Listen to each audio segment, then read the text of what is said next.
नमस्कार। आज मैं आप लोगों को सेरेब्रल पाल्सी के बारे में बताने वाला हूँ, जिसे कि सीपी या प्रमस्तिष्क अंगघात भी कहते हैं। यह एक ऐसी समस्या है जिसमें कि मोटर प्रॉब्लम होती है।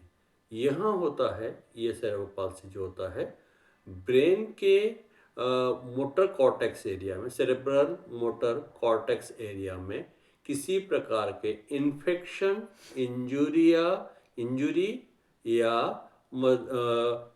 जो जीन्स म्यूटेशन के कारण ये होता है। तो इसमें सबसे ज़्यादा प्रॉब्लम होती है कि मसल्स में मूवमेंट है वो प्रॉपर नहीं होता है, कोऑर्डिनेशन नहीं होता है, बैलेंसिंग नहीं होता है, और ये मेजर प्रॉब्लम इनमें देखी जाती है। तो यह जो प्रॉब्लम होती है ड्यूरिंग प्रेगनेंसी से लेके 3 इयर्स तक, बच्चा जन्म लेने के बाद बेबी का बर्थ के 3 इयर्स तक में यह प्रॉब्लम होने की संभावनाएं बहुत ज़्यादा होती है, हाई रिस्क रहता है। किसी प्रकार से यदि ड्यूरिंग प्रेगनेंसी या बिफोर 3 ईयर यदि उसको ब्रेन के अंदर इंजरी होती है कॉर्टेक्स, मोटर कॉर्टेक्स में, तो वो सबसे ज़्यादा सीपी के इफेक्ट होने की संभावनाएं हो जाती है। तो ये तो इसका एक कारण है कि हम ये देख सकते हैं कि सीपी हम क्या क्या होता है, ये हम कह सकते हैं। तो सीपी में जो इसके जो टाइप्स होते हैं, जो 4-5 टाइप्स होते हैं।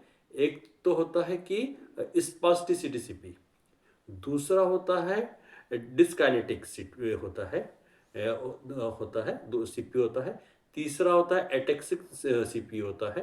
चौथा होता है मिक्स्ड सीपी होता है। पांचवा होता है हाइपोटोनिक या हाई सीपी होता है। ये मेजर 5 टाइप्स होते हैं, 5 टाइप्स के होते हैं सीपी के। इसमें सबसे ज़्यादा हमें ये देखना पड़ता है कि जो सीपी वाले पर्सन होते हैं उनके सिम्टम्स क्या होते हैं। हम उनको कैसे देख के ये कह सकते हैं कि उनको ये सीपी वाले पर्सन है, उनको प्रॉब्लम है। तो एक तो उनका जो ब्रेन में इफेक्ट के कारण उनको सबसे ज़्यादा प्रॉब्लम होता है कि उनको ड्रूलिंग होती है, लार बहती रहती है, स्पीच क्लियर नहीं होती है, उन मसल्स में कोऑर्डिनेशन नहीं होता है, बैलेंस की प्रॉब्लम होती है, उनके गेट मतलब वॉकिंग में प्रॉब्लम होती है, उनको जर्क भी होता है। उनकी कई बार उनमें ये देखा गया है कि उनको सीजर्स मतलब कि कई बार उनको झटके भी आते रहते हैं, ये भी एक प्रॉब्लम होता है। ये लोग कई बार इंटेलेक्चुअली ये लोग वीक भी होते हैं, ये भी इनमें एक प्रॉब्लम होती है। तो हम ये देख सकते हैं कि ये कई बार इनको फाइन मोटर में, ग्रॉस मोटर में, इसमें बहुत ज़्यादा प्रॉब्लम्स होती है।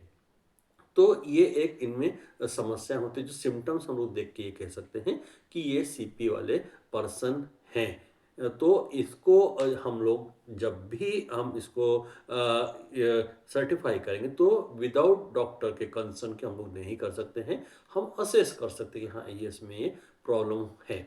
तो इसके कुछ रीज़न क्या है, सबसे ज़्यादा रीजंस क्या होते हैं कि क्यों होता है ये।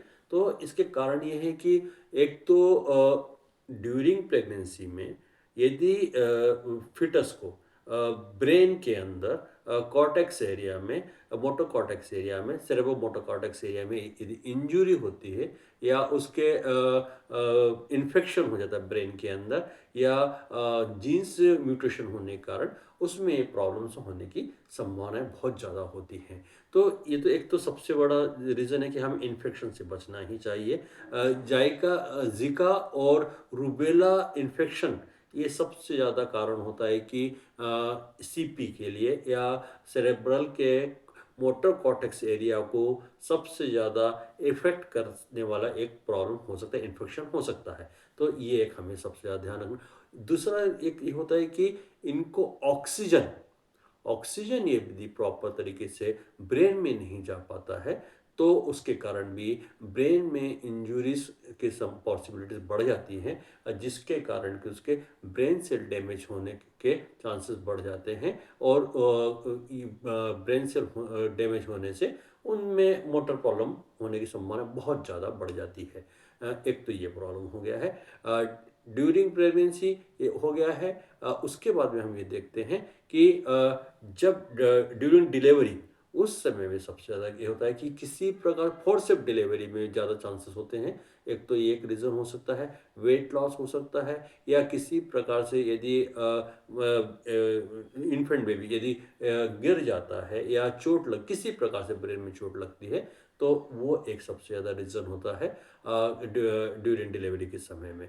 तो ये भी हमें बहुत ध्यान रखना पड़ता है। तो ऑक्सीजन ब्रेन में न जाना बहुत सारे रीज़न हो सकते हैं जो हमें सेरेब्रल पॉल्सी की ओर ले जा सकता है।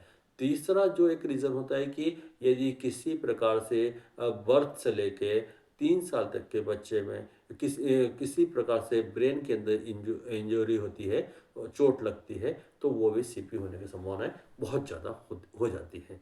तो ये इसके कुछ हम सिम्पटम्स देख सकते हैं, जिसके कारण कि हम लोग ये कह सकते हैं कि इनको ये प्रॉब्लम है, या ये सीपी वाले बच्चे हैं। इनको कई बार ये देखने में आया कि स्पीच बहुत क्लियर नहीं होती, हमें समझ में नहीं आ पाता है कि वो क्या कहना चाह रहे हैं। एक तो ये भी मोटी आवाज़ हो जाती है, कई बार बहुत घरघराती आवाज़ आने लगती है, ये भी समस्याएँ होती हैं।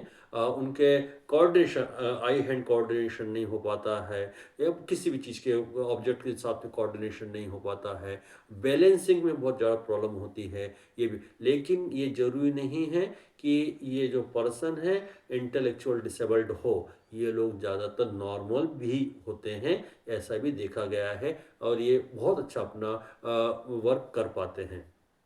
एक तो ये इनमें हमने सिम्पटम्स देखे हैं।